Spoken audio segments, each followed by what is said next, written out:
మొదటిగా ఇక్కడికి విచ్చేసిన మీడియా మిత్రులందరికీ నమస్కారం. అలాగే ఇక్కడ ఇంత సంతోషంతో గుండెలు చాలా గుండె నిండా నింపేసుకున్న అందరికీ ఒక నమస్కారం. ఒక మాట చెప్పాలి, ఒక 2 minutes తీసుకోవచ్చా మ్యామ్? మిమ్మల్ని అడుగుతున్నా. నేను చాలా సినిమాలు చేశానండి. 39 ఏళ్ల ఈ జర్నీలో 3 నంది అవార్డులు, 2 ఫిల్మ్ ఫెస్టివల్ అవార్డులు తీసుకొని నాని లాంటి హీరోలకి మొదటి సినిమా అష్టాచెమ్మ నుంచి, అనుష్క నుంచి ప్రతి హీరో, పెద్ద హీరోలు, చిన్న హీరోలు, హీరోయిన్లు అందరికీ మదర్స్ వేస్తూ దాదాపు 400 సినిమాలు యాక్ట్ చేసి ఉంటాను. కానీ ఈ ముత్యానికి మాత్రం నేను కలిసి అమ్మగా యాక్ట్ చేయలేకపోయాను సమంత గారికి. ఆ లోటు నాకు రంగస్థలంలో మిస్ అయింది. ఆ బాధ ఎప్పుడూ ఉండేది. ఎప్పుడైనా కలుస్తానా, కనీసం మాట్లాడతానా, కలిసి పనిచేస్తానా అని ఒక ఆశ ఉండేది. ఈ సినిమా ప్రొడక్షన్ స్టార్ట్ అవుతున్నప్పుడు నాకు తెలియదండి. సినిమా బండి అనే సినిమా చూసినప్పుడు ఈ డైరెక్టర్ గారు ఏదో చాలా కొత్తగా తీస్తున్నారు, బాగుంది అనుకున్నా, మంచి డైరెక్టరు అనుకున్నా. కానీ ఒకరోజు ఈ సినిమా నన్ను కాస్ట్ చేసింది. ఇన్ని సినిమాలు నేను పనిచేసిన సినిమాలు, ఇన్ని చేసిన క్యారెక్టర్స్ చూసి నన్ను కాస్ట్ చేయలేదండి. ఆర్య పేరు నేను చెప్పి తీరాలి. ఆర్య ఫోన్ చేసి, అమ్మ ఒక సినిమా సమంత గారు ప్రొడ్యూస్ చేస్తున్నారు, అందులో మదర్ క్యారెక్టర్ ఉంది, మీరు చేస్తే బాగుంటుందని నేను డైరెక్టర్ గారు అందరి దగ్గర చెప్పాను, ఒకసారి కుదిరితే ఆఫీస్కి రండి అన్నారు. రావడానికి ఇబ్బంది లేదు నాన్న, నేను ఏ సినిమా ఆఫీస్కి వస్తాను, ఆ సినిమా పని చేయను, నాకు అది సెంటిమెంటు అన్న. లేదమ్మా, ఖచ్చితంగా మీరు పని చేస్తారు, ఇందులో అందరూ కొత్త వాళ్ళే, మంచి క్యారెక్టరు, రండి అన్నారు. వెళ్ళాను. అలా మొదలైంది ఈ శుభం. ఆ తర్వాత ఒక అడ్డంకి వచ్చింది. ఒక్కరోజు షూటింగ్ చేశాను, నెక్స్ట్ డే నుంచి చికెన్ గునియా. 4 నెలలు అడుగు తీయలేని పరిస్థితి, ఏడుపు, దుఃఖం. అప్పటికి 5 సినిమాలు జరుగుతున్నా వాటన్నిటి మీద లేదు, ఇది మిస్ అవుతానేమోనన్న భయం. ఒక్కరోజే కమిట్ అయ్యాను. కానీ నా అదృష్టం కొలిది మళ్ళీ మొదటి ప్రయాణం, మొదటి అడుగు ఈ సినిమాతోనే శుభం అని స్టార్ట్ అయింది. ఇప్పుడు 6 సినిమాలు అద్భుతమైన క్యారెక్టర్తో శుభంగా వెళ్తున్నాను. Thank you ma'am. ఈ సినిమాలో ఇంకొక మాట కూడా చెప్పాలి. అందరూ చిన్న సినిమా, చిన్న బడ్జెట్లో చేశారేమో అనుకుంటున్నారు, కానీ వాళ్ళు ఇచ్చిన గొప్ప హాస్పిటాలిటీ ఉందండి, అది చాలా గొప్పగా ఉంది. ఈచ్ అండ్ ఎవ్రీ ఆర్టిస్ట్ని ఎంత బాగా చూసుకోమన్నారంటే సమంత గారు ప్రతి ఒక్కరిని అంత అద్భుతంగా చూసుకున్నారు, అద్భుతంగా ఫుడ్ పెట్టారు, అద్భుతంగా మాకుండే స్టే ఇచ్చారు, అంత బాగా చూసుకున్నారు.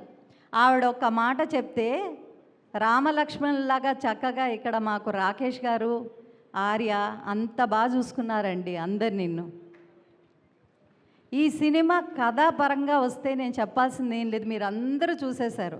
నాకు ఫస్ట్ టైం చాలా సంవత్సరాలు అష్టాచెమ్మ, రాఖీ, గోదావరి తర్వాత నాకు దొరికిన గ్రేట్ అప్లాజ్ ఏంటి అంటే హర్షవర్ధన్ నా బెస్ట్ ఫ్రెండ్, రాజీవ్ కనకాల నా బెస్ట్ ఫ్రెండ్, వీళ్ళందరూ మన విజయ్ బెన్నీ గారు అందరూ సినిమా చూసిన వెంటనే నాకు మెసేజ్ పెట్టారండి. నాకు ఆ సీన్ ఫేవరెట్, నాకు ఈ సీన్ ఫేవరెట్, దోసేసి పెడతావా, వెనకాలకు వచ్చి మాట్లాడతావా అని అడిగి అప్రిసియేషన్స్ ఇంత పెద్ద మెసేజ్లు రాశారు. అది నాకు చాలా సంతోషం. డైరెక్టర్ గారికి అందరికీ పంపించాను. అవి చాలా చాలా హ్యాపీగా ఉందండి ఈ సినిమా పనిచేయడం. ఇప్పుడు ఒక్క మాట ఏంటి అంటే, ఈ 6 ఎవరైతే ఉన్నారో మీరు చాలా అదృష్టవంతులు నాన్న. ఎందుకంటే మేము ఇండస్ట్రీ 90s బ్యాచ్ అంటారు మాది, 80s బ్యాచ్ చిరంజీవి గారిది అయితే 90s బ్యాచ్ మాది.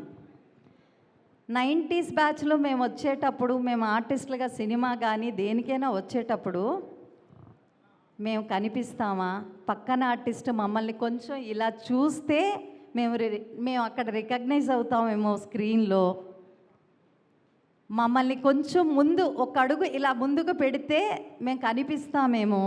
స్టేజ్ ఎక్కిన తర్వాత ఒక డైరెక్టర్ కానీ, ఒక టెక్నీషియన్ కానీ ఈ అమ్మాయి బాగా చేసింది, ఈ అబ్బాయి బాగా చేశారు అని ఒక్క మాట చెప్తే, లేకపోతే ఒక్క సీన్లో ఒక్క డైలాగులోనన్నా బాగా చేశారు అని చెప్తే చాలా సంతోషం. అది 10 సినిమాల పెట్టు. అవకాశాలు వస్తాయి. అలాంటి ఆశ ప్రతి ఒక్క ఆర్టిస్ట్కి, టెక్నీషియన్కి ఉంటుంది.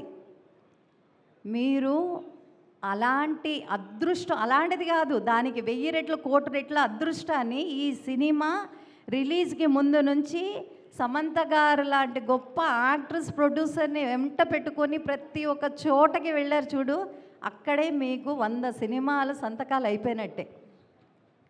దాంతోపాటు ఈ సినిమా మీకు ఇంకా అదృష్టాన్ని తీసుకొచ్చింది. చాలా చాలా సంతోషం. అందరూ అద్భుతంగా పర్ఫామ్ చేశారు. ఎవరి పర్ఫార్మెన్స్ గురించి నేను చెప్పవలసిన పని లేదు. కాకపోతే ఈ సినిమాకి పనిచేసిన each and every technician, every artist, నాకు పర్సనల్గా సమంత గారు డ్రైవర్ని ఇచ్చారండి ట్రావెల్కి. ఆ అన్నని నేను మర్చిపోలేను. ఇవన్నీ గుర్తుపెట్టుకోవాలి ఒక సినిమా చేసినప్పుడు. This is the emotion. So ఈ సినిమాలో పనిచేసిన ప్రతి ఒక్కరికి, నాకు అవకాశం ఇచ్చిన మా డైరెక్టర్ ప్రవీణ్ గారికి, మా రైటర్ గారికి, తర్వాత నా కోస్టార్స్కి, ఇందులో పనిచేసిన ప్రతి ఒక్కరికి, ఆర్యాకి కానీ, రాకేష్ గారికి కానీ, తర్వాత రామ్ చరణ్ గారికి కానీ, ఇంకా ప్రొడక్షన్ టీం చాలామంది ఉన్నారు. మా 6 బంగారు తల్లులకి, మా అత్తగారికి, అందరికీ నమస్కారాలు తెలియచేసుకుంటూ, నాకు ఇంత అవకాశం ఇచ్చిన శామ్ గారికి శుభం శుభం శుభం. రాజ్ డీకే గారు, మీరు శుభంతో ఈ జర్నీ మొదలుపెట్టారు. శుభంగానే ఇలాగే ఎల్లవేళలా సంతోషంగా ఉండాలని. Shatamanam Bhavati. Thank you. Beautiful. Thank you so much Madhumani గారు అండ్ సార్. Thank you. వెళ్ళొచ్చు.